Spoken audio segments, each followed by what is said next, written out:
Olá, querido amigo, querido irmão, seja muito bem-vindo ao seu programa semanal de estudo da lição da Escola Sabatina, onde juntos podemos aprofundar muito mais, se atentando aos detalhes da Palavra de Deus.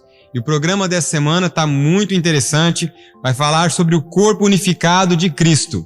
Venha, estude conosco esse tema. Está começando o programa Lições para a Eternidade.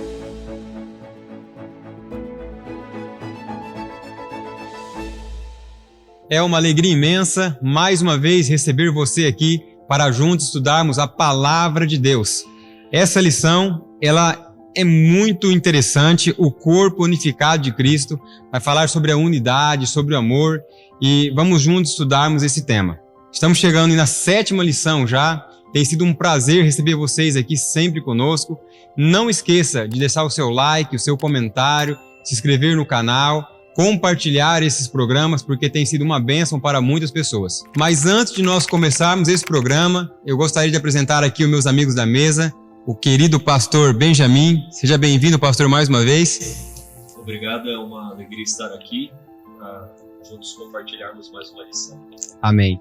E aqui está o pastor Joeli, algum tempo que ele não grava com nós, mas é um prazer tê-lo aqui mais uma vez, e é um privilégio hoje estar aqui com os dois pastores que fazem parte da equipe do IAG. É um prazer, pastores, receber vocês aqui para juntos estudarmos a Palavra de Deus. Amém.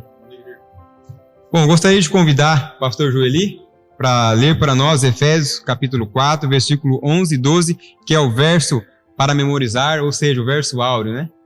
E ele mesmo concedeu uns para apóstolos, outros para profetas, outros para evangelistas e outros para pastores e mestres, com vistas ao aperfeiçoamento dos santos, para o desempenho do seu serviço, para a edificação do corpo de Cristo.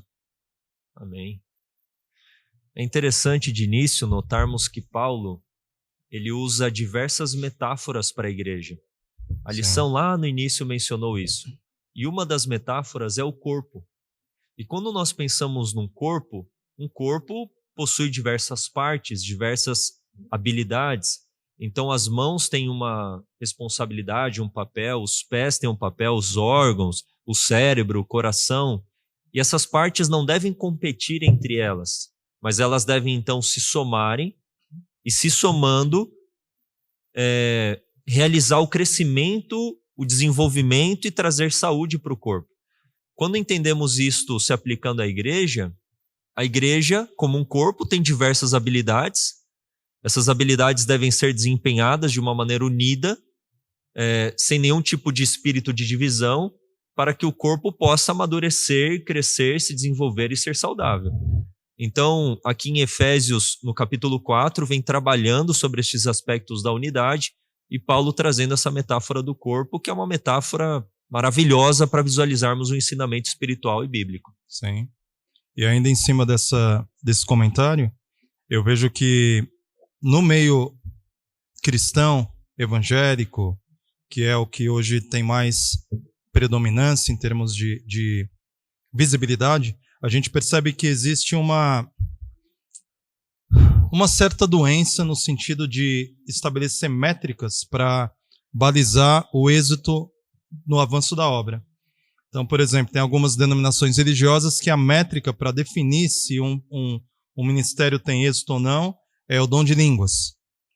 Outras denominações, a métrica para balizar o êxito daquela determinada instituição é a arrecadação de recursos. Então, quanto mais um pastor, um líder consegue arrecadar recursos, mais prestígio, mais status, mais destaque ele terá dentro daquela determinada denominação. E outras denominações, e agora eu aponto para nós, têm utilizado a quantidade de batismos como métrica para balizar o êxito e o avanço da obra. Entretanto, nesses versos mostra que todos os dons concedidos à igreja, de apóstolos, profetas, evangelistas, pastores e mestres, todos esses dons combinados reúnem os elementos necessários para que a obra avance. Ou seja, nós não podemos, de repente, pegar um determinado indivíduo que tem o dom de evangelista e consegue bater alvos e metas e quantidade de batismo como métrica para dizer que ele é melhor do que o outro que não tem o mesmo dom. Percebe? Porque, infelizmente, isso ocorre. Isso ocorre. Então, se um sujeito tem, esse daqui batiza 100, o outro batiza 20, esse é melhor do que o que batiza 20, mas não é assim que a palavra está apresentando. Porque o que, nesse caso, recebe um dom que não é o de evangelista, pode ter um dom de ensino, pode ser um mestre, que ele não vai ter a mesma visibilidade evangelística do outro, mas ele faz parte do corpo. É necessário, portanto, não ter essa visão competitiva que o pastor Benjamin mencionou, mas o corpo, cada qual tem a sua função, cada qual tem o seu dom, seu talento, suas características, e um não é melhor do que o outro, um não pode ter mais visibilidade do que o outro, não pode ter mais destaque do que o outro, não pode ser mais prestigiado do que o outro, porque ele tem um determinado dom que é a linguagem, a moeda de troca da instituição que ele faz parte, né? E esse tipo de métrica, em cima do comentário do pastor Joeli, acaba servindo de um fator de desunião. Exatamente. Porque esse tipo de comparação é artificial, porque o apóstolo deve se somar com o evangelista, que deve se somar com o pastor, que aqui pelo texto de Efésios é o mesmo de ser mestre, aquele que ensina, aquele que discipula, aquele que pastoreia de fato. Então, não deve haver comparação, mas uma soma desses dons para o avanço da obra. Então, a métrica, ela deve ser unicamente espiritual. Sim. Quem traz os frutos, o crescimento, a maturidade é o Espírito. E o texto vem trabalhando estes aspectos. Agora, quando queremos colocar métricas humanas, numéricas, administrativas dentro de algo que é espiritual, se torna então engessado, artificial, se torna um fator de desunião. Então, não que ter metas e alvos seja negativo, mas o que tem que ser estimulado é o serviço. E existem locais diferentes, existem pessoas com personalidades diferentes, desafios completamente diferentes uns dos outros, a gente não pode considerar tudo sendo a mesma coisa.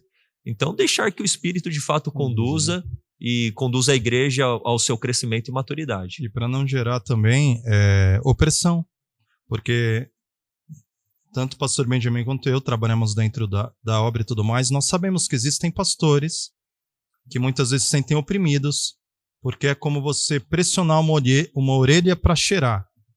Orelha, a função dos ouvidos, né, do aparato auditivo é para escutar. Imagina um aparato auditivo sendo oprimido para que ele tenha a mesma função do olfato, fazendo esse paralelo, né? Então, existem pastores que se sentem oprimidos porque, de repente, ele não tem resultados, ele não tem a mesma projeção do colega ao lado.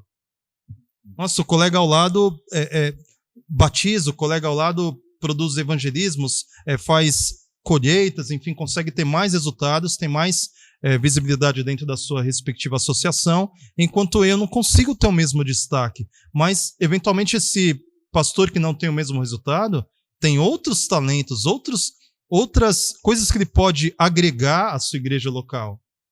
E me fez lembrar de 1 Coríntios capítulo 3, quando estava tendo um conflito ali de ciúmes e contenda dentro da igreja de Coríntios, e Paulo diz: quem é Paulo? Servos por meio de quem crestes?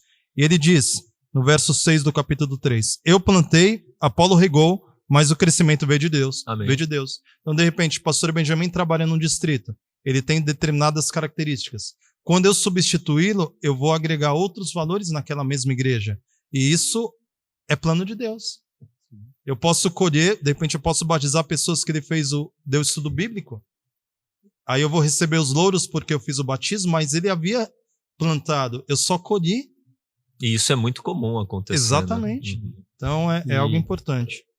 E para nós contextualizar essa lição número 7, nós entendemos que Paulo ele fez um trabalho em Efésios.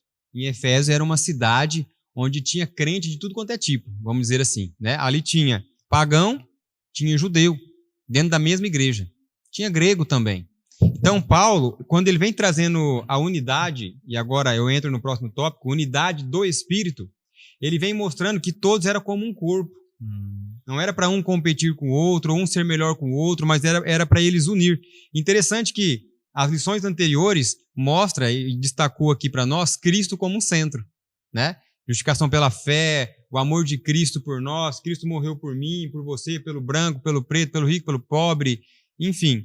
E o que o senhor acabou de dizer aí, Apolo plantou, ou Paulo plantou e Apolo colheu, mas o crescimento veio de quem? De Deus. E se o crescimento não tivesse vindo, nada iria acontecer. Sim. Né? Então, agora entrando nesse próximo tópico, a unidade do Espírito. Sim. Como que nós entendemos para esse contexto da lição do momento aqui? É importante nós entendermos o seguinte: a unidade é obra de Deus, é plano de Deus para a igreja. Mas Deus, ele não pede que façamos algo sem ele nos habilitar para fazermos isto. Então ele, pelo Espírito Santo, concede virtudes, concede dons, concede o fruto do Espírito Santo. E quando vamos ler aqui capítulo 4, do verso 1 ao verso 3, nós encontramos aqui virtudes que são fruto do Espírito Santo para a preservação da unidade, para que haja harmonia também entre a liderança e a membresia, para que eles, unidos, possam trabalhar para o crescimento e desenvolvimento da igreja. Eu quero ler a respeito de algumas virtudes dessas. Vamos ler desde o versículo 1 ao versículo 3, que diz assim: Por isso eu, o prisioneiro no Senhor, peço que vocês vivam de maneira digna da vocação a que foram chamados. Que maneira é essa? Agora vem trazendo as virtudes. Com toda a humildade e mansidão, com longanimidade, suportando uns aos outros em amor. Agora essa frase é maravilhosa. Fazendo tudo para preservar a unidade do Espírito no vínculo da paz. Então nós temos aqui algumas virtudes. Quais são elas? Humildade, mansidão, longanimidade. A lição não trabalha isso como sendo uma virtude, mas eu quero colocar uma quarta, que é suportar uns aos outros em amor. Então nós temos essas 4 virtudes que são fruto do Espírito, que se forem praticadas tanto pelo líder como pelo membro, haverá unidade. E nós, nos relacionamentos interpessoais, nós não precisamos disso.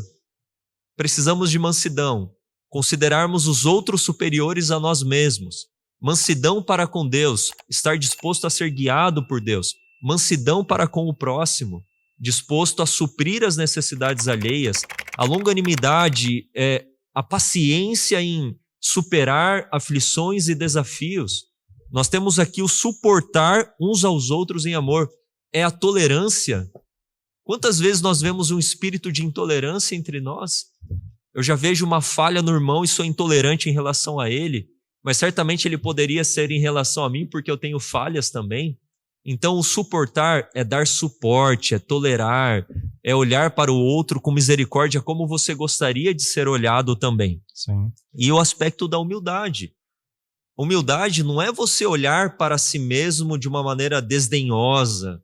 Não, humildade é você se colocar diante de Deus reconhecendo que os dons que Ele te concede vêm dele para o exercício da unidade e para o crescimento da igreja. Sim. Então, neste contexto, todas essas virtudes são essenciais para a preservação da unidade. Aquilo que Cristo orou em João no capítulo 17. E eu finalizo meu comentário.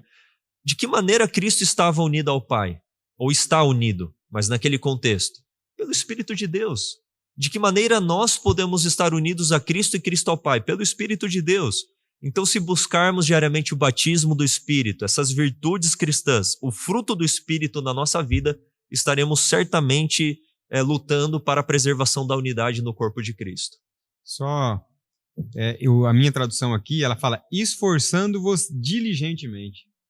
Então há necessidade de ter um esforço, né, para manter a unidade. Tem que ter um esforço. Tem que ter um esforço. Às vezes a pessoa fala uma coisa que você não gostou muito, ou faz uma coisa que você não gostou muito, e nós temos que se esforçar para não responder à altura, ou para não fazer algo.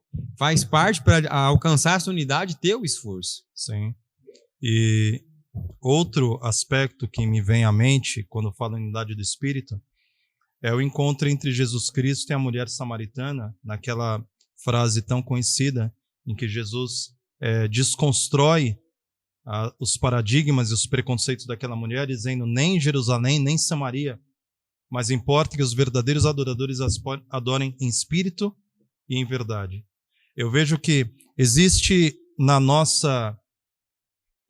entre as nossas tendências, as nossas inclinações humanas pecaminosas, existe a tendência de nós fazermos recortes étnicos, recortes sociais, recortes econômicos, recortes geográficos, e uma série de diferenciações que nós fazemos. Então, estabelecemos parâmetros para definir quem é e quem não é. Entretanto, a unidade do Espírito, ela vai além do que a aparência apresenta. Então, Deus não está em busca de uma determinada etnia. Deus não está em busca de uma determinada classe social. Ou, muito menos, Deus não está em busca de uma instituição com um determinado CNPJ. Deus está em busca de uma unidade no Espírito, pessoas que adorem em verdade e no Espírito. E nisso vai surpreender muitas pessoas. Então, tem pessoas que são remidas pelo sangue do Cordeiro aqui no IAG. Tem pessoas que são remidas pelo sangue do Cordeiro na igreja A, B, C, D, F, G, H e J até a letra Z. Deus tem o povo dele além dos limites de Israel. E essa unidade no Espírito, ela contempla aspectos que os olhos não podem ver. O sujeito é assim, o sujeito é assado. Ele está aqui dentro, ele está ali fora. Ele presta serviço para o IAG, ele presta serviço para a Igreja Adventista, ele presta serviço para a Igreja Católica, ele está filiado a tal movimento. Deus não vê como vê o homem.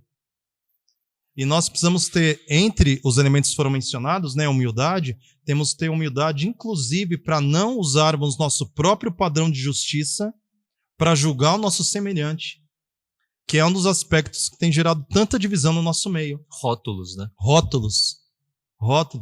Então, tem pessoas que, de repente, não escutam alguém porque ele é do IAG, vamos supor.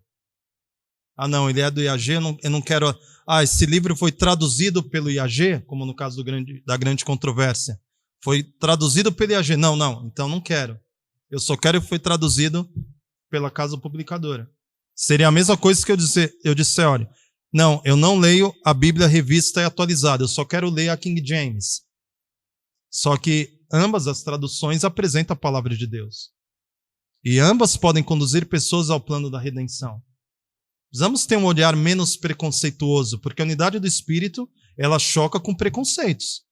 No primeiro século havia preconceitos. Fariseu não falava com saduceu não falava com essênio, não falava com zelote, e vários recortes denominacionais naqueles dias, e hoje a mesma coisa. E isso poderíamos dizer que era algo novo para a igreja de Éfeso. Era algo novo, porque eles estavam vivendo ali uma situação totalmente nova. Sim. Onde tinha um pagão agora junto com o judeu. Sim. Né? Mas nós estamos vivendo 2000 anos de conhecimento, estudando a palavra de Deus e ainda não entendemos.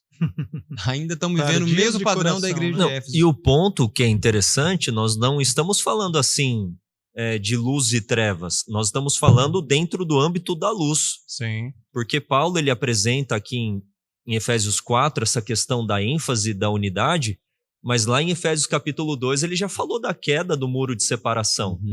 Então o preconceito que os judeus cristãos nutriam ainda em relação aos gentios que haviam se tornado cristãos. Então Cristo tendo derrubado este muro de separação, eles deveriam estar agora unidos, sem esses tipos de rótulos. E eu fiquei pensando numa família, porque uma igreja é constituída de uma família, de famílias. E como que você preserva a unidade na família? Marido com a esposa, marido com os filhos, esposa com os filhos, o relacionamento entre os membros da família. É revelando os frutos do Espírito. Não tem outra maneira. Agora, se o marido fica só identificando as falhas da esposa, a esposa as falhas do marido, os pais incitando os filhos à ira, os filhos vendo só os pontos negativos e também criticando os pais. Que harmonia você terá? Exato. Que unidade você terá? Sim. Então, esses aspectos de humildade, mansidão, paciência, que é a própria longanimidade, fazendo tudo para preservar a unidade, tem que acontecer por uma obra do Espírito Santo. Sim. Então, a necessidade é a morte diária para o eu, nós nos despirmos de todo esse tipo de rótulo, de preconceito, de visão preconcebida e sermos guiados de fato pela palavra, pelos assintos do Senhor e pelo Espírito de Deus. E assim preservaremos de fato a unidade. E esse exemplo é importante porque, veja, eu lembro que quando eu era adolescente, por volta dos 15 anos, eu enxerguei meus pais. Porque durante a infância, a gente tem uma visão glamurosa dos pais. Heróica, né? Heróica. Uhum. Como se os pais não tivessem defeitos, como se os pais fossem irrepreensíveis. Eu me recordo que por volta dos 15 anos é como se tivesse caído um véu dos meus olhos e eu enxerguei meus pais como pessoas pela primeira vez. Pela primeira vez eu consegui ver um defeito na minha mãe assim, tipo, eu falei, nossa, minha mãe tem essa fraqueza, meu pai tem essa fraqueza. E quando você enxerga fraqueza nos seus pais, é o momento em que muitos adolescentes se tornam rebeldes, porque eles acham que os pais são hipócritas. Ah, então meu pai ditava regras para mim, mas meu pai tem falhas morais. E muitos adolescentes, nesse momento da vida, acabam se descolando dos pais e até encontrar sua própria identidade, eles vão, às vezes, vaguear por caminhos escuros. Mas existe uma outra rota de você enxergar a fraqueza do seu semelhante e você ter misericórdia e amar o seu semelhante. Esse é um outro caminho. E os resultados são completamente diferentes. Quando você enxerga a fraqueza do outro e diz assim, olha, eu estou vendo que ele tem essa falha, mas eu vou usar uma fala que o pastor Benjamin ontem tivemos numa conversa. Eu vou ter a mesma postura de Sem e Jafé cobrindo a nudez do pai.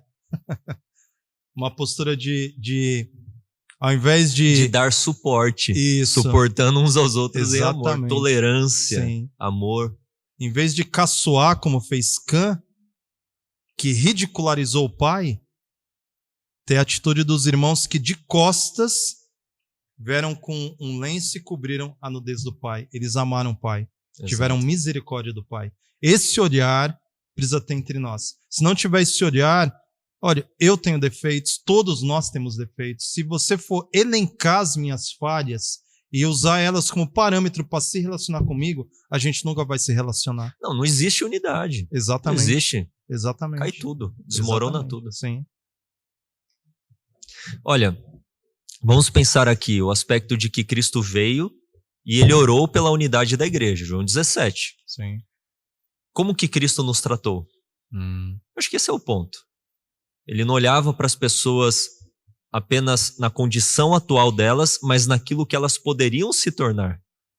Imagina eu olhar assim para o pastor Joeli, não apenas para a condição dele, e quem sou eu para julgá-lo, mas no sentido de eu olhar e falar, você tem qualidades, e eu vejo aquilo que você pode se tornar, e enfatizar as qualidades, levantá-lo, guiná-lo, e não ser uma âncora para ele. Sim. Não ser uma âncora para ele, mas ser alguém que possa estimulá-lo a alcançar o seu potencial. É a mesma coisa. O meu cérebro tomou a decisão de vir para cá. Você me convidou, eu aceitei. Mas foram os meus pés que me conduziram.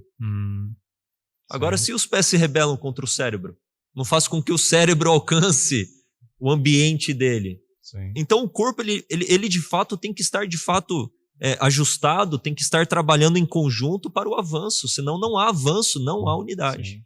E por mais que o teu cérebro pensou, os teus pés trouxe, o teu cérebro está pensando agora, mas é a boca que está falando. Exatamente. Se ele aqui falasse, você, não, eu não vou abrir a boca, eu não vou cooperar.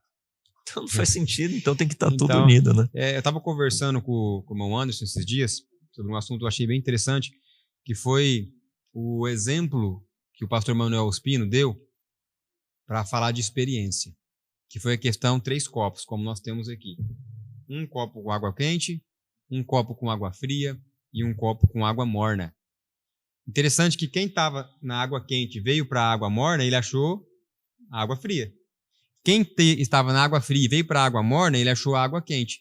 Isso, eu acredito que é indispensável para nós entendermos qual é a situação de cada indivíduo agora. Porque, por exemplo, dentro da instituição que nós estamos trabalhando, tem os 2 irmãos aqui que são pastores.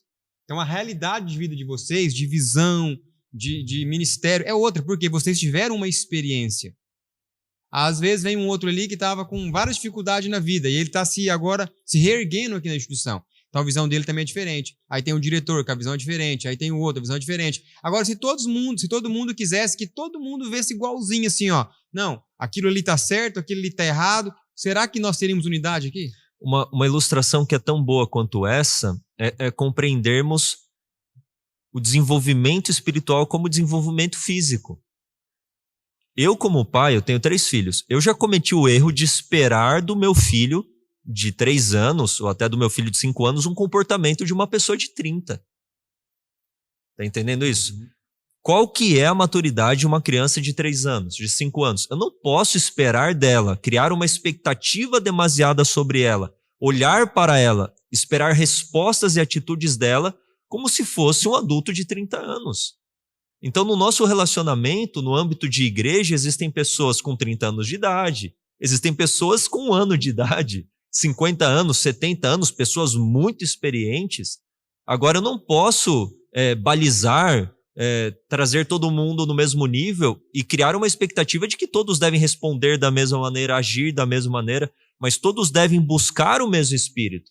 E o mesmo Espírito vai controlar, guiar todas as coisas e revelar o fruto do Espírito na vida dessas pessoas. Então, acho que está faltando mais esse olhar de misericórdia, sim, esse olhar de compaixão, esse ato, como o pastor Joeli disse, de cobrir a nudez, de carregar a cruz. A salvação, ela é individual. De fato, ela é individual. Mas isso significa que eu não posso aliviar carregando a tua cruz um pouquinho para ti. No momento que você cair, eu vou lá e te dou a mão e te ajudo, vamos avançar. Porque senão, se for cada um por si, e aí, quem que sobra? Sobra ninguém. Tem que ser um corpo, é um corpo avançando.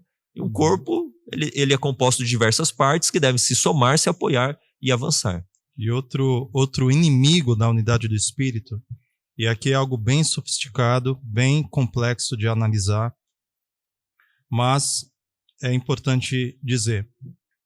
Existem pessoas que conseguem disparar gatilhos no outro e invertem as faculdades superiores e inferiores. Isso derruba a unidade do Espírito. Então, vamos supor, tem pessoas que descobrem o que te irrita, por exemplo.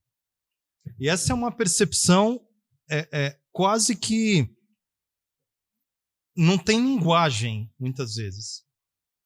Mas é um faro. A pessoa consegue identificar aspectos que tiram você do seu equilíbrio, né? Porque o equilíbrio, qual é?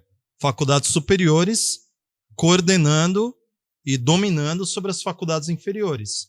A consciência, a razão, o intelecto dominando sobre as paixões e sentimentos. Quando ocorre uma inversão, assim, é carne, né? É carne. E uma das coisas que atrapalha a unidade de espírito é isso. Alguém que consegue provocar em você essa inversão. E se isso ocorre no âmbito de um casal, no âmbito de uma família, ou no âmbito de uma igreja, de uma sociedade, ocorre caos. Ocorre caos. Não há unidade de espírito quando as faculdades inferiores assumem o controle. Não há unidade de espírito. Isso derruba um casamento, derruba uma família, derruba uma igreja, derruba uma sociedade. Então, eu penso que nós precisamos pedir a Deus discernimento e maturidade para identificar pessoas que têm essa habilidade ou que estejam incitando as nossas faculdades inferiores e sermos como José.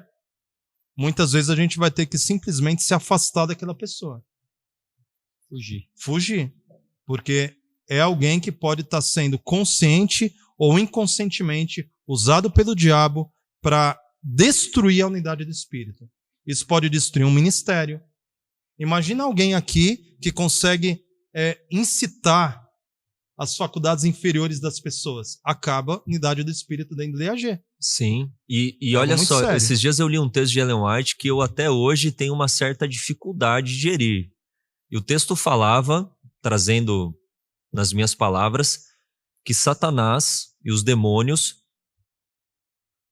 eles se infiltram na igreja como pessoas encarnadas, eles assumem formas humanas, não me pergunte como, para trazer de fato a desunião, para criar esses gatilhos de inversão, para trazer discórdia, para trazer intriga, trazer fofoca, trazer situações que vão promover a desunião. Desuniu, enfraqueceu, não tem um avanço, não tem uma igreja saudável. Então, de fato, a identificação, é claro que tem que ser algo de discernimento espiritual. Os frutos da vida desta pessoa, o seu relacionamento com ela está sendo saudável ou está sendo tóxico? Ela está te conduzindo a Cristo, e eu lembro aqui dos 4 amigos que conduziram aquele amigo paralítico a Cristo. Este é um amigo de fato. Este amigo, ele me conduz a Cristo, me conduz à palavra, me conduz à maturidade, me conduz às coisas espirituais, ou me conduz às coisas carnais, às coisas terrenas, às coisas mundanas? Não está colaborando comigo no desenvolvimento espiritual. Isso tem que ser discernido. E se o discernimento, por mais que a pessoa seja batizada, adventista, esteja na igreja, etc., etc., o ideal é se afastar. Não julgar, não é esse aspecto negativo, mas, olha, vamos seguir caminhos diferentes. E isso é para a preservação da unidade. É para a preservação da unidade. O corpo precisa cortar arestas e tomar decisões para a preservação da integridade do corpo. Acontece isso no corpo físico e acontece isso também, certamente, no corpo espiritual. Bom, avançando aqui na lição, Efésios, capítulo 4, ele fala da unidade do Espírito, mas também fala da unidade no único Senhor. Então, agora nessa característica, como estarmos unidos em Cristo Jesus? Morrendo pro eu, né? Exatamente. Paulo, ele enfatiza aqui a partir do versículo 4 a questão do aspecto único, né? Então vamos ver aqui, verso 4. Há somente um corpo e um só Espírito, como também é uma só esperança para a qual vocês foram chamados. Há um só Senhor, uma só fé, um só batismo, um só Deus e Pai de todos, o qual é sobre todos, age por meio de todos e está em todos. Então Paulo aqui enfatiza, de uma maneira até poética, né, 7 tópicos, 7 pontos, enfatizando essa unidade. Em relação a Cristo, como estar unido a Cristo, é simplesmente a morte do eu, a submissão da vontade, o ser guiado pelo Espírito, estar em harmonia com a palavra de Deus, com assim diz o Senhor. É interessante que esse texto também ele menciona no versículo 6, o qual é sobre todos, age por meio de todos e está em todos. A questão da transcendência, da imanência e do governo atuante de Deus. Transcendência, nós temos aqui o qual é sobre todos. Age por meio de todos, este é o governo. E está em todos. Nós temos a imanência, nós temos a transcendência de Deus, a imanência de Deus e Deus governando e agindo por meio de todos. Então, é neste sentido que nós temos que nos submeter ao senhorio de Cristo Jesus, sem dúvidas. Sim. E essa submissão ao senhorio deve levar em consideração que Jesus é o único cabeça. Jesus é o cabeça. Então, a autoridade, o Evangelho de Mateus termina dizendo: toda autoridade me foi dada. Jesus é o cabeça. E hoje vivemos como nunca uma crise de autoridade em todas as instâncias. Desde questões políticas, institucionais, corporativas. Hoje, a figura de autoridade, não só no Brasil, mas em praticamente todo o Ocidente, está vivendo uma crise de autoridade. O pai não tem autoridade dentro do seu lar, o professor não tem autoridade dentro da sala de aula, o policial não tem autoridade, né, no distrito que ele trabalha, e a gente percebe isso em todos os setores. E essa crise de autoridade, que tem aí um viés ideológico, marxista, etc., ele tem impactado também a igreja. Muitos pastores que já têm uma certa caminhada percebem uma mudança disso também dentro das suas igrejas. Hoje o pastor não tem a mesma autoridade que tinha há tempos atrás. Hoje a figura de um líder é estigmatizada. Isso a gente precisa ter um olhar maduro sobre esse aspecto, porque lideranças são constituídas por Deus. E tanto Paulo quanto Pedro incitam a igreja a respeitarem autoridades. Porque se nós não respeitamos o pai que é presente, se não respeitamos um policial fardado, se não respeitamos um professor em sala de aula, como é que a gente vai querer respeitar a Deus? Querer se submeter à cabeça que é Cristo? Se não houvesse essa reeducação de olhar, eu entendo que não haverá humanidade com Cristo. Será tão somente um êxtase espiritual, mas não será uma coisa efetiva. Olha, eu e o pastor Joeli somos pastores. Eu nunca obriguei ou impus que alguém me chamasse de pastor. Eu nunca fiz isso. Mas quando eu estou num meio onde eu sei que as pessoas ali me reconhecem como pastor, e existem pessoas que chegam até mim e falam assim, irmão, de uma maneira consciente, de não reconhecer o dom que Deus me deu, me chamando ao ministério, eu penso, essa pessoa tem problema com a autoridade. O que a conduziu a isso, não sei se foi um fator ideológico, uma experiência da vida traumatizante, né? Exatamente. Mas eu tenho certeza que ela tem problema com a autoridade. Não que eu me coloque... Cristo foi colocado por Deus. Pastores, evangelistas, mestres, apóstolos foram nomeados por Deus. Quando eu me nomeio, está o problema. Dos 12, Judas se elegeu. Ali estava o problema. Agora, eu não pedi para ser pastor. Eu estava vivendo a minha vida completamente perdido. Cristo veio a mim e falou, eu farei de ti pescador de homens. Eu aceitei o chamado de Deus. Ele me constituiu e concedeu a mim este dom. Se num corpo organizado não há o reconhecimento disso, há problema, há crise de autoridade. O céu ele funciona num aspecto hierárquico. Sim. A hierarquia não é superioridade intelectual, não é superioridade de existência do ser ontológica, né? Não, eu sou superior ao pastor Joeli porque eu exerço uma função de departamental. Não é nesse sentido, mas é um aspecto funcional. Sim. Ou seja, eu não posso entender que a orelha é superior ao dedinho do pé, ela é superior ao nariz. É claro que existem partes vitais do organismo. Por isso que a palavra fala, Cristo é a cabeça. Qual é a parte vital do organismo? É a cabeça. Ele é vital, ele é indispensável, ele é insubstituível. Dispara os comandos, né? Ele dá as ordens, exatamente. Agora, eu não reconhecer que uma mão é uma mão... existem doenças assim psicológicas. A pessoa passa a não reconhecer que aquela mão é dela e ela quer cortar, ela quer amputar. Existe isso. Agora imagina meu corpo passar a não reconhecer minha mão, que problema? É um problema. Então aqui eu falo em relação a essa questão de respeito de autoridade, que nós temos que rever alguns conceitos.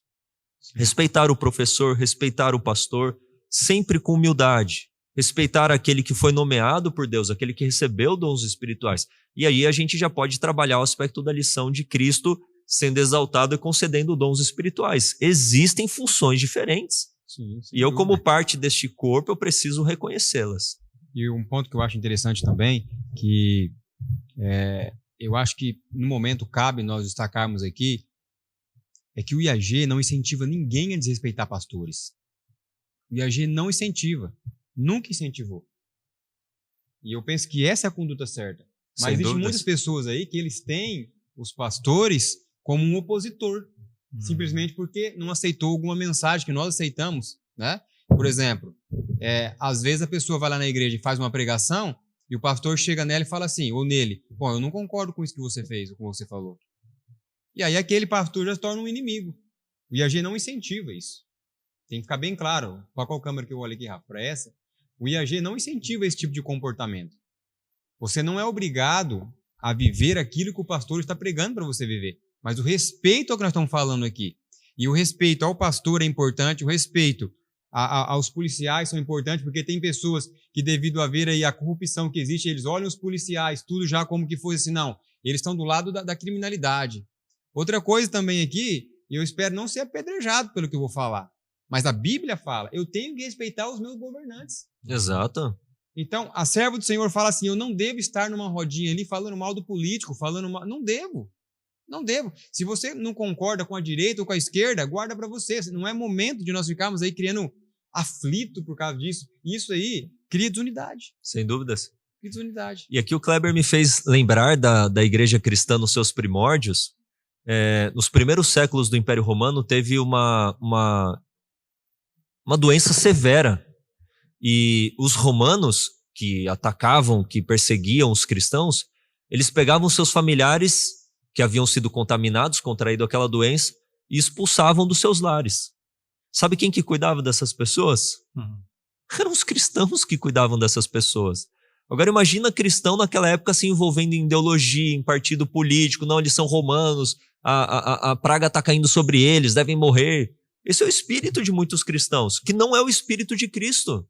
Essas são oportunidades, e eu vou falar dada por Deus, não que Deus tenha causado, mas são oportunidades para nós revelarmos e demonstrarmos o amor. Um espírito totalmente diferente, seres de outra natureza, seres completamente diferentes.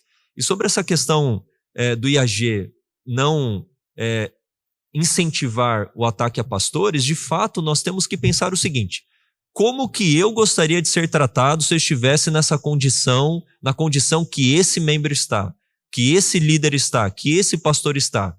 Como que eu gostaria de ser tratado? Porque essa é a lei áurea do céu. Mateus capítulo 7, Sermão da Montanha. Tudo o que você quer que os homens faça a você, faça você também a eles. Então, de que maneira eu gostaria de ser tratado? Durante um tempo no meu ministério, eu preguei muitas mensagens que, de certa forma, iam contra aquilo que eu entendo hoje como sendo a verdade presente. Como que eu gostaria de ser tratado naquela situação? Esse é o ponto que deve ser pensado. Então, essa visão de amor, de, paciência, de tolerância, isso tem que ser ressuscitado entre nós. Resgatado, ressuscitado entre nós. Isso vai promover uma unidade, certamente, que preparará a igreja para receber a chuva serôdia e dar o alto clamor. Sim. Porque é importante isso, pastores, porque eu creio assim, tem pessoas que às vezes procuram, né, nós aqui no IAG, e falam assim, mas eles falam mal de vocês. Mas não importa o que eles falam de nós. A Bíblia fala que nós temos que amar aqueles que nos perseguem, bem dizer aqueles que falam mal de nós. Então, eu aprendi uma coisa com a minha mãe. Foi difícil de aprender, mas ela me ensinou assim, não existe briga quando dois não quer. Então, se alguém está falando mal de nós, eu não tenho que retribuir. Não tenho que retribuir, bem dizê-los. É o que a Bíblia nos orienta. É difícil, mas ser cristão não é fácil. Por isso que só pelo Espírito a unidade ela é no Espírito, ela é em Cristo. E aqui fala assim agora, o Cristo exaltado, doador dos dons.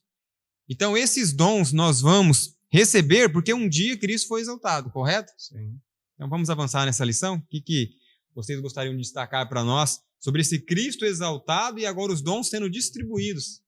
Vale a pena nós exaltarmos o nome de Cristo como o homem que fez o que nenhum outro homem jamais havia feito e jamais reproduzirá a mesma façanha.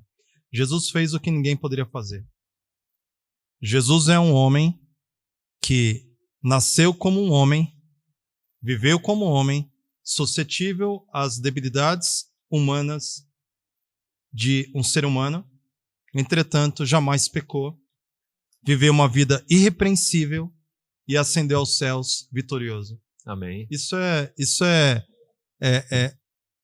não tem como ser imitado, não tem como ser replicado, porque enquanto a nossa batalha é não cometer os mesmos pecados, ou seja, enquanto nós precisamos nos arrepender e não repetir as mesmas falhas, Jesus foi tentado, porém passou ileso no que diz respeito a ter cometido um único pecado. Eis a razão pela qual Jesus foi exaltado no céu e sempre será. Nenhum nome estará acima de Cristo. Amém. E ele recebeu toda a autoridade para conceder, de acordo com os planos do céu, dons aos homens. E precisamos ter um contentamento com os dons que nos foram dados. O que recebeu um talento não deve cobiçar o que recebeu 2. O que recebeu 2 não deve cobiçar o que recebeu 5.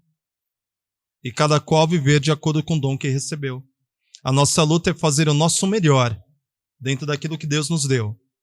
Sem competir com o outro, mas se formos competir com nós mesmos. Eu quero ser melhor do que eu fui ontem, quero avançar. E uma vez eu conheci um irmão nessa linha do comentário do pastor Joeli, e foi bem interessante, né? Um homem cheio de dons, e eu fiquei assim, intrigado, né? Eu falei, calma aí, nasceu assim, é um talento, é um dom, aquele negócio que a gente fica filosofando, né? Eu perguntei para ele, mas como que você tem tantos dons? Tapeceiro, cabeleireiro, é professor, é naturopata e um monte de coisa. Eu falei, mas como que você tem tantos dons? Ele falou, pastor, é simples. Eu oro, peço a Deus, Ele me dá e eu exerço esse dom, eu compartilho. Então Deus me dá para eu dar. E quanto mais eu dou, mais eu recebo. Ele falou assim. E no livro Parábolas de Jesus, Ellen White comenta exatamente isso, que os dons espirituais, eles são somados na sua vida à medida que você exerce e compartilha. Ou seja, você recebe o dom espiritual, de acordo com Paulo, para quê?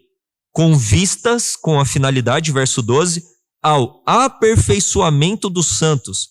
Para o quê? Para o desempenho do seu serviço, para a edificação do corpo de Cristo. Até quando? Até que todos cheguemos à unidade da fé e do pleno conhecimento do Filho de Deus, ao estado de pessoa madura, à medida da estatura da plenitude de Cristo, ou seja, sejamos semelhantes a Cristo em caráter, em obras, em sacrifício, em serviço, para que não mais sejamos então como crianças, etc. Então, o dom espiritual dado pelo Espírito, primeiramente, Cristo é vitorioso, ascende aos céus, nessa autoridade que ele recebe, concede dons espirituais para a sua igreja, para o fortalecimento da sua igreja. Então, quando eu prego, eu estou edificando pessoas. Quando alguém canta e eu ouço uma pregação, eu estou sendo edificado. Eu lembro da conversão de um amigo meu. Ele se converteu na porta da igreja com o abraço de uma irmãzinha. Uma senhorinha lá em Capivari pegou ele pelo pescoço e falou, você é muito importante para Cristo. Seja bem-vindo. Uau! Ele fala, eu não lembro do sermão, não lembro da mensagem que foi cantada, nem da lição que era trabalhada da escola sabatina, mas eu nunca esqueci do abraço daquela irmãzinha. E o olhar de Jesus para Pedro? Nunca mais esqueceu. Então, no sentido que cada um, quer seja pouco ou muito recebido, exerça a sua função. Sim. Se é um dedinho, se é um olho, se é um cérebro, se é um coração, se é uma artéria, se é algo, faça a sua parte. E cada um fazendo a sua parte, o corpo ele se fortalecerá, alcançará a maturidade em Cristo, todos alcançarão. A orelha chegará num ponto de maturidade, as mãos chegarão num ponto de maturidade. O corpo, olha, depois que meu filho nasceu, eu fiquei intrigado. Como que o corpo nasce tão simétrico?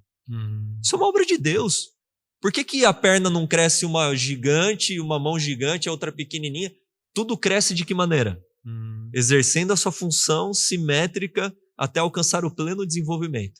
Sim. Alcançou o pleno desenvolvimento de que maneira? Porque toda parte estava atuando, toda parte estava exercendo a sua respectiva função. É assim na igreja. Ah, mas eu não consigo. Mas você consegue alguma coisa. Tem um espaço na vinha do Senhor. Pastor, como que eu sei qual é o dom? Sempre tem essa pergunta, né, pastor Geli? Como eu sei qual é o dom que Deus me deu? Apenas se você tentar praticar. Tenta pregar. Ah, não deu muito certo. Tenta cantar, tenta recepcionar, tenta visitar as pessoas, tenta ajudar. Enfim, Senhor, eis-me aqui, eu estou disposto, me ajuda e vai. E quando você for, Deus vai te falar, ó filho, esse pedacinho da vinha é teu, cuida dele. E eu estou contigo, tá? Eu estou te ajudando, mas cuida dele. Agora, se você ficar na letargia, esperando um anjo, um sonho, nunca vai acontecer. Você tem que ir para cima, tem que atuar, tem que praticar. Sim. A lição na sequência aqui, ela fala de dons do Jesus exaltado. Como que seria isso aqui, pastores? Porque nós acabamos de estudar que Cristo dá dons. Aqui o senhor acabou de citar alguns. Mas e esse dom do Jesus exaltado? Acho que o ponto aqui é que os dons são diversos, né? Mas o Espírito é o mesmo. Paulo menciona alguns aqui, né? Vamos lê-los novamente, verso 11. E ele mesmo concedeu uns para apóstolos, outros para profetas, outros para evangelistas e outros para pastores e mestres. Ou seja, são diversos dons. Paulo, em 1 Coríntios, se eu não me engano, capítulo 12, vem falando dos dons espirituais. Pedro fala também, em 1 Pedro 4, ele fala também dos dons espirituais como sendo diversos. O importante é, independentemente do dom, exerça, pratique para o aperfeiçoamento do corpo de Cristo. Então, o maior dom que Deus ele pode conceder a nós em Cristo é o dom do Espírito, porque com o Espírito Santo vem todas as bênçãos de Deus. Sim. Então, certamente é o maior dom que Deus ele pode nos conceder. E uma outra perspectiva da mesma coisa é entender raio de influência. Quando Moisés estabeleceu, baseado no conselho do sogro, ele estabeleceu líderes que tinham determinadas esferas de influência. Então, alguns tinham esfera de 10, de 100, de 1000. O mesmo ocorre conosco. Então, sempre nós temos pelo menos uma, nem que for restrita, mas cada qual tem uma esfera de influência. Dentro dos dons que Deus te deu, pode ser que a sua influência seja a tua casa, quem sabe os funcionários da empresa que você trabalha, e a sua rotina de vida seja casa, trabalho, trabalho, casa, casa, igreja. Talvez sua influência não seja tão grande, mas tem uma esfera de influência. E com os dons que Deus nos deu, o plano do céu é que você exerça esses dons dentro da sua esfera de influência. Outros têm esferas maiores. Mas não importa a esfera de influência em si, mas você usar os dons da melhor maneira possível, para não ser negligente, não ser omisso e ser como aquele que enterra os seus próprios talentos e não exerce os dons que Deus comunicou, né? Verdade. E tem aqui um dom. É sobre isso que eu ia falar agora. Vai lá, você quer falar? Não, eu ia perguntar para vocês, né, que a lição traz aqui um dom que é o dom profético. Exatamente. Né? Então, pode ser que algum dos nossos companheiros que estão nos assistindo não conheça ainda a Igreja Adventista, né? E a Igreja Adventista destaca e defende esse dom profético, que foi oferecido ali por Deus para a serva do Senhor Ellen G. White, que se enquadrou totalmente na palavra de Deus, né? E eu gostaria que vocês comentassem um pouco sobre o dom profético. O que é o dom profético de forma primária? Eu queria fazer um comentário a respeito disso. Lógico que a gente poderia fazer vários podcasts a respeito dessa temática, né? Mas o ponto que eu gostaria de comentar é a relevância do dom profético para a Igreja Adventista. Alguns pensam que os dons estavam restritos à Igreja Cristã nos seus primórdios. Só que a Bíblia é clara em apresentar que os dons espirituais, concedidos por Cristo, pela sua intercessão, sempre estariam presentes na Igreja. Sempre, até o fim. E Pedro fala isso aqui em Atos 2, a partir do verso 38. É claro que tem um contexto, mas o verso aqui vai falar. Pedro respondeu: arrependam-se e cada um de vocês seja batizado em nome de Jesus Cristo para o perdão dos seus pecados. E vocês receberão o dom do Espírito Santo. Verso 39. Porque a promessa do dom do Espírito Santo, trazendo dons diversos para o crescimento da igreja, para a pregação do evangelho, para alcançarmos a maturidade em Cristo, porque a promessa é para vocês e para os seus filhos e para todos os que ainda estão longe, isto é, para todos aqueles que o Senhor nosso Deus chamar. Então Pedro aqui é muito claro em enfatizar que os dons espirituais eram para eles, para aqueles que viriam a crer e para aqueles que estavam longe ainda. Quem são esses? Somos nós. E é claro lá em Apocalipse, no capítulo 12, capítulo 19, versículo 10, que o testemunho de Jesus é o espírito de profecia, é o dom profético. E o ministério de Ellen White para a Igreja Adventista é uma bênção. Quando você lê um livro dela, principalmente Caminho a Cristo, Felicidade Plena, que aqui o IAG editou e publicou, A Grande Controvérsia, nós temos da editora Plenitude também, Parábolas Vivas, que é o Parábola de Jesus, os livros ali, todos os livros relacionados ao aspecto da família, da saúde, da mente, o evangelismo, profecias e etc, etc. Quando você lê um bálsamo para a sua vida, é como se você estivesse lendo a Bíblia numa televisão, vendo, né, a Bíblia como se fosse uma televisão, numa televisão de cor, você consegue visualizar, até palpar, sentir o sabor na boca, né? Então, os livros de Ellen White são uma bênção, é um dom que Deus concedeu à sua igreja, de fato, para conduzi-la a uma maturidade, conduzi-la a um preparo para o breve retorno de Cristo Jesus. É um dom extremamente necessário. Bom, que Deus seja honrado com esse dom, né, dado para a igreja. Louvado seja Deus. Nós vamos avançar agora para o último tema, mas antes de nós entrarmos nesse último tema, Nós vamos dar 10 segundos para você fazer o seu comentário, deixar o seu like. Comenta aí embaixo aí, ó, estou assistindo até o fim a lição. Comenta aí para nós termos aí uma afinidade, entendermos, né, quantos que estão participando da lição até o fim. E agora, nesse momento, vamos te dar 10 segundos para você fazer isso daí. Enquanto eles estão fazendo isso daí, é um prazer tê-los aqui e trabalhar junto com vocês. Sempre uma bênção. Amém. Sim. Então, vou aproveitar para passar um spray aqui na garganta. E de onde que veio esse spray, pastor? Fala para nós.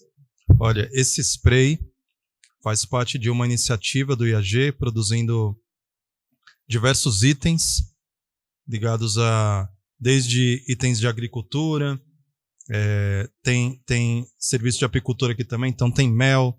E esse é um mel com própolis, gengibre, sálvia, menta e limão, um spray para garganta. E funciona bem, né?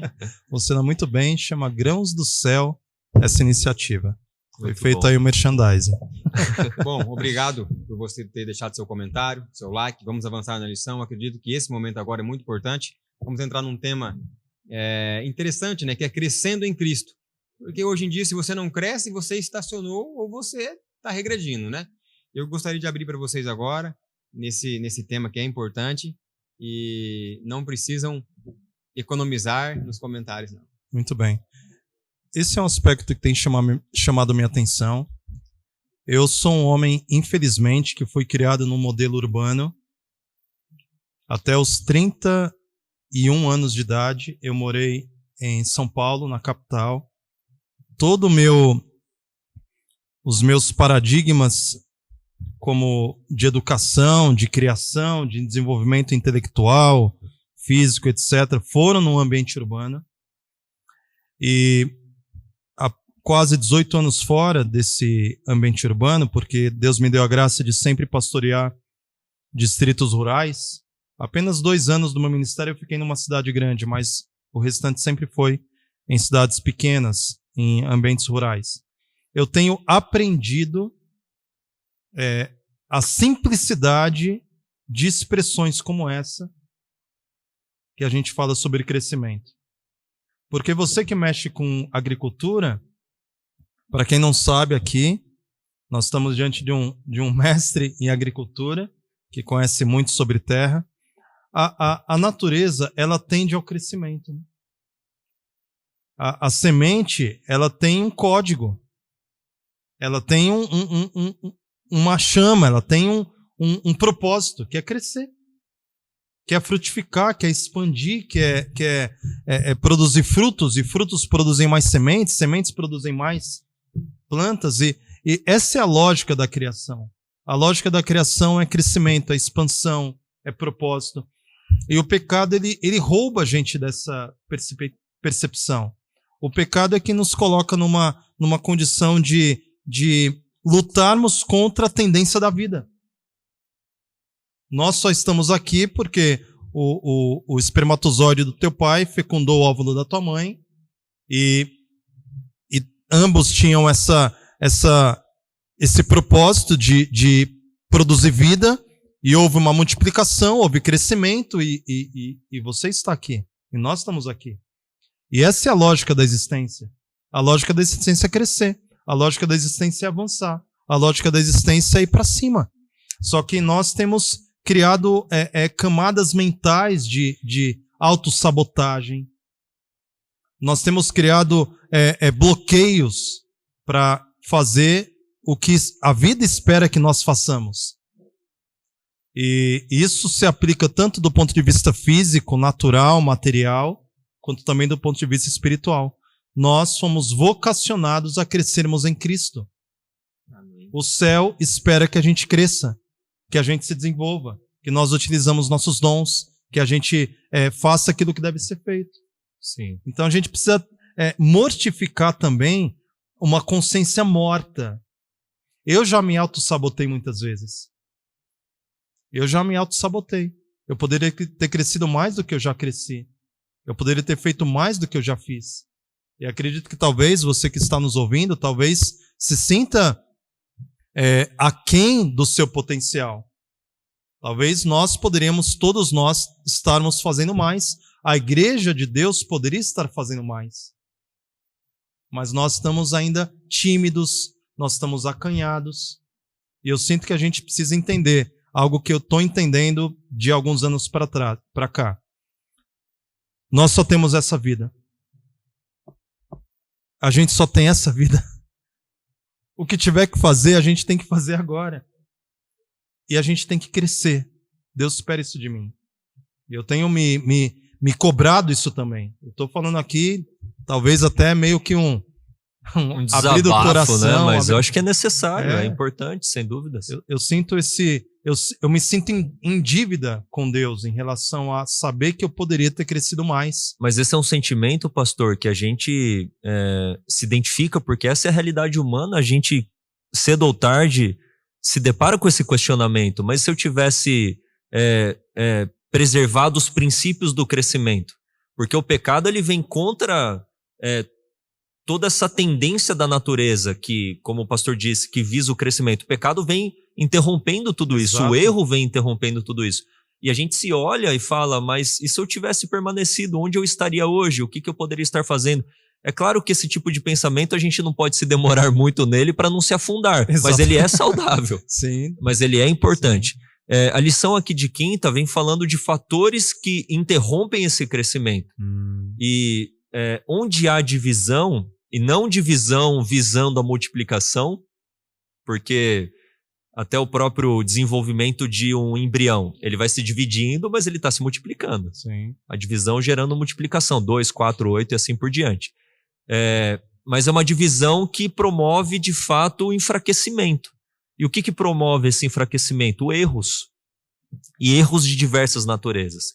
Erros da carne, ao invés de eu ser longânimo, manso, humilde, eu ser opressivo, eu ser orgulhoso, eu ser egoísta, eu julgar, eu me considerar, naquela parábola do fariseu e do publicano, fariseu, superior aos outros, não tolerar o espírito de intolerância, são erros, mas também tem os erros no sentido doutrinários. Então, dissidências, heresias, tudo isso promove a divisão que visa o enfraquecimento. E aqui eu quero falar um pouquinho de um aspecto pessoal e trabalhando um aspecto institucional do IAG.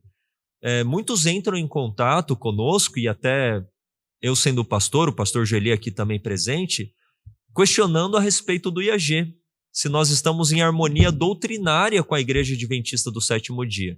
E eu quero dizer com todas as palavras, para essa câmera aqui, sim, em nome de Jesus, nós estamos em plena harmonia com as 28 crenças fundamentais da Igreja, com as 6 doutrinas da Igreja.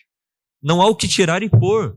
Mas naquilo que há liberdade de consciência, aqui nós zelamos pela liberdade de consciência, que é a lei do novo reino. Ellen White comenta isso claramente, eu não posso querer legislar a consciência alheia. As 28 crenças fundamentais foram estabelecidas a nível de associação geral. Uma divisão não tem direito de tomar um voto doutrinário de crença, não tem esse direito. Então, dentro das 28 crenças fundamentais, estamos em plena harmonia. Mas agora, aquilo que me dá liberdade, por que eu não posso exercê-la? Agora, num espírito de intolerância, de controle da consciência alheia, não é no sentido assim, eu poderia ceder. Mas ceder a isso seria ceder a um princípio do reino de Deus. Sim. Entre Deus e os homens é Deus. A questão da consciência ela é muito importante, e nós temos que preservá-la. As pessoas deram a vida por isso. Aconteceu lá em João 9, quando ficaram inquirindo aquele cego que foi curado, e a igreja oprimindo aquele homem, até que ele exclamou, olha, se é pecador ou não, não sei. Eu só sei que eu era cego e agora eu vejo. Exatamente. Me dê a liberdade, pelo menos, de dizer que eu era cego e eu vejo, e discutam entre si o que vocês pensam, entende? E um outro ponto, assim, do aspecto institucional é falar de unidade, mas muitas vezes recebemos a acusação de promovermos a desunião. Mas não é verdade. Não é verdade. Aqui nos sermões, pode entrar no canal do IAG e assistir os sermões. Aqui na gravação da lição, nos podcasts que gravamos, o espírito dos obreiros aqui. Nós não consideramos a igreja adventista do sétimo dia como Babilônia. Pelo contrário, nós nos consideramos adventistas do sétimo dia. Nós reconhecemos que a obra denominacional é a obra de Deus, é a igreja de Deus, por mais defeituosa, como nós somos defeituosos, é a obra de Deus, é o povo de Deus. Precisa passar por reforma, por revivamento, mas quem que não precisa? A obra de sustento próprio é a obra de Deus? Aí que está o ponto. Tem que ser reconhecida também como tal. É a obra de Deus. Eu não posso olhar para a minha mão e falar, não é do meu corpo. A obra denominacional deve olhar para a obra de sustento próprio e falar, sim, é do corpo de Cristo. Tem que haver este reconhecimento. Então, muitas vezes, essa falta de reconhecimento não parte de nós para a obra denominacional, mas parte da obra denominacional para a de sustento próprio. Paulo e Jerusalém. Jerusalém tinha dificuldade em assimilar Paulo. Os judeus não aceitavam Paulo. E assim, eu falo isso tudo, até a minha voz, a minha expressão corporal, eu falo com extrema angústia. Porque o meu sonho é ver uma igreja unida, doutrinariamente, unida na missão, em relação ao IAG. Nós temos alguns aspectos que podem levantar e falar, não, mas por que vocês fazem isso e não fazem aquilo? Vou dar um exemplo aqui da gráfica. Nós temos o direito legal, e certamente o direito ético, porque é ético pregar o evangelho, é ético entregar uma literatura. Se ela é mais barata ou não, se não é. Que onde existe uma, existissem milhares pelo mundo afora. A unidade é na missão, é na pregação da tríplice mensagem angélica, em salvar vidas, salvar pessoas. Nós não nos vemos como competidores da obra denominacional. Eu não estou competindo com ninguém, pelo contrário, como Paulo fala, eu faço competição contra mim mesmo, eu esmurro o meu corpo. O maior adversário da minha vida sou eu mesmo, é o meu eu. Essa é a mais ferrenha luta que todos nós teremos que travar contra o próprio eu. Esse é o meu adversário. Agora, em relação ao cumprimento da missão, a pregação do evangelho, ombro a ombro. Se eu vou entregar um grande conflito, uma grande controvérsia, um caminho a Cristo, uma felicidade plena, se foi um obreiro do IAG, se foi um obreiro do aspecto denominacional, o que importa? Quem é Paulo? Quem é Apolo? O importante é que o evangelho está sendo pregado. Sim. Eu acho que é esse o espírito que tem que ser restaurado, né? O espírito, a unidade doutrinária e a unidade no cumprimento da missão. As demais coisas são coisas periféricas. E nós devemos canalizar a nossa atenção para essas coisas.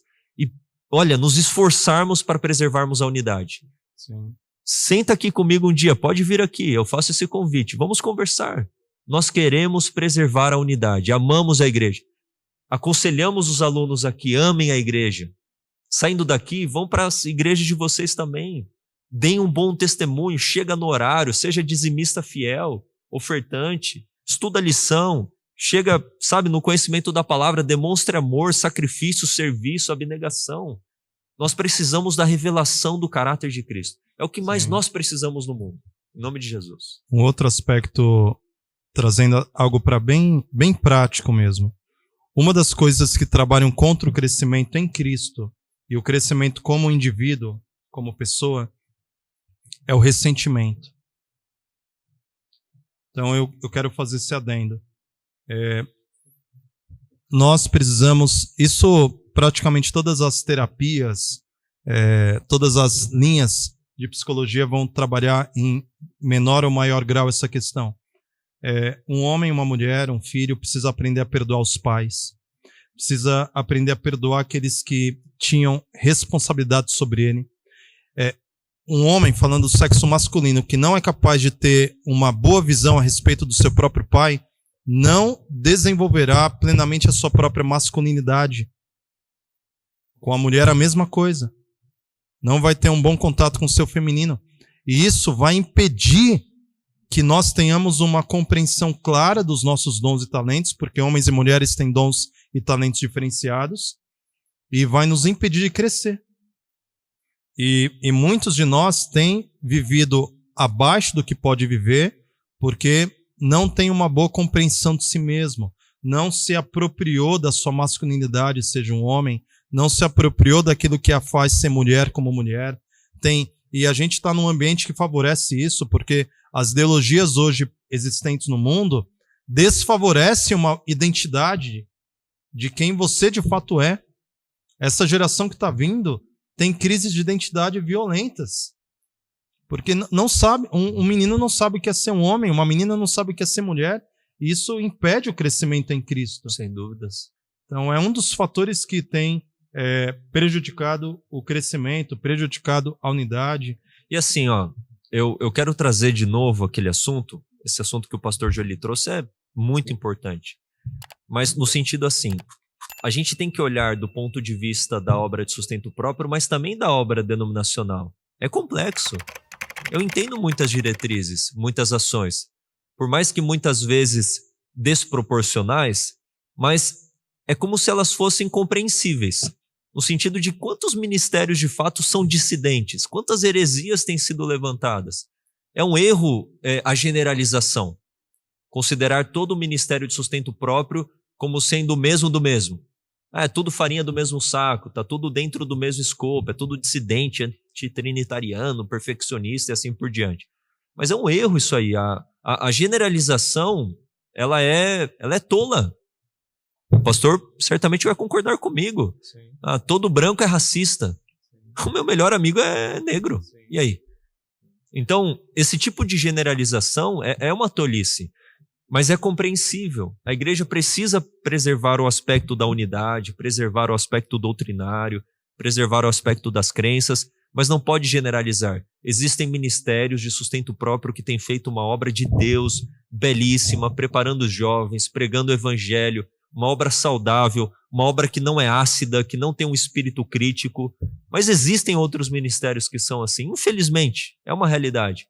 Então nós temos que trazer aí fatores que balizem essa questão, que tragam equilíbrio, que tragam harmonia, que tragam uma mão sendo estendida e a outra, em nome de Jesus, assim, entendeu? Sim. Abraçando a outra. Eu posso falar aqui em nome do IAG, e o Silverino, eu não pedi autorização para ele, mas eu tenho certeza que ele me daria.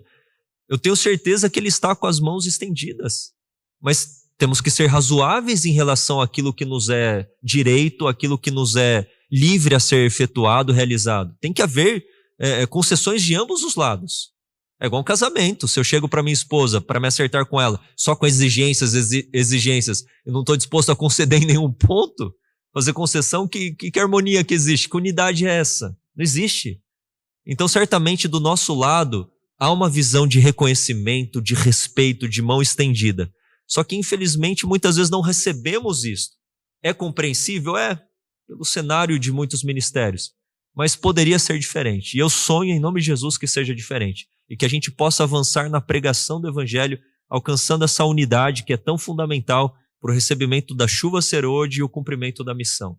Foquemos na palavra do Senhor e na missão, e certamente o Espírito trabalhará na unidade, em nome de Jesus. Amém. Que Deus possa ser honrado então, com mais essa lição que nós aqui estamos estudando, que possa ser esclarecedora para você que também está nos acompanhando, você que é um irmão adventista, você também que é um visitante, que a primeira vez está aqui no canal, seja muito bem-vindo, é um prazer ter você aqui para juntos sempre estudarmos a palavra de Deus.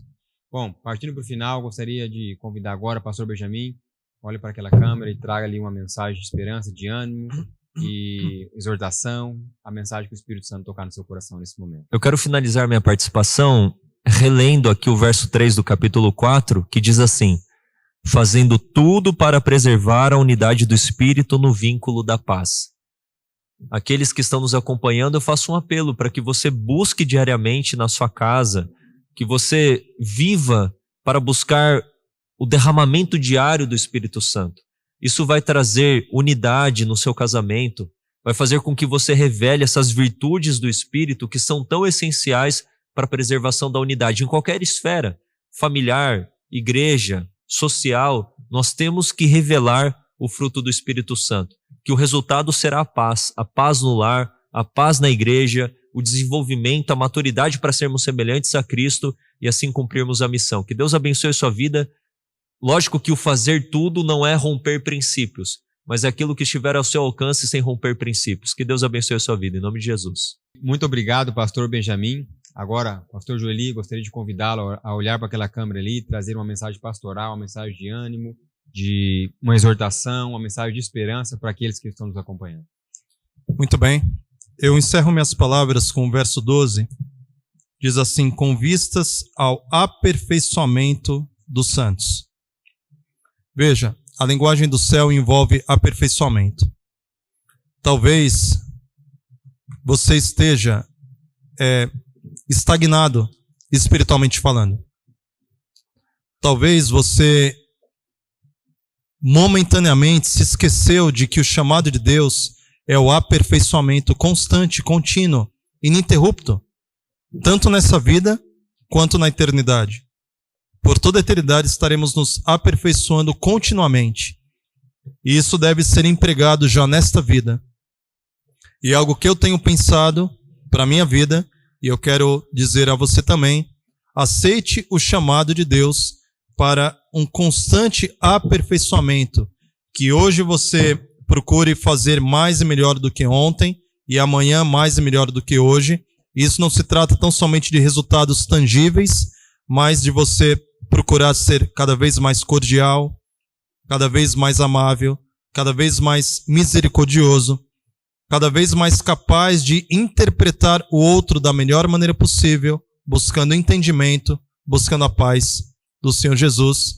E Deus completará a obra que Ele começou em tua vida, eu creio, e que Deus abençoe todos nós. Amém. Amém. Obrigado, pastor Joeli. Gostaria de ler um texto para você também, que nos acompanha.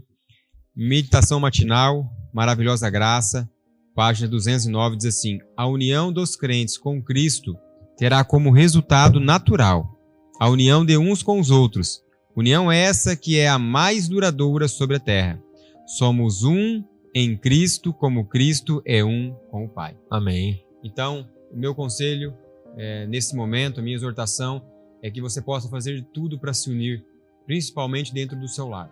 Se una com a sua esposa, com os seus filhos, com o seu pai, com a sua mãe. Vão juntos pregar o evangelho em família. Porque se a unidade for realidade no lar, a unidade vai ser realidade na igreja. Que Deus abençoe você. Finalizamos aqui mais um programa. Gostaria de agradecer ao seu comentário, ao seu like, por você ter compartilhado também esse programa. E que Deus abençoe você e a sua família. Finalizo aqui o programa Lições para a Eternidade.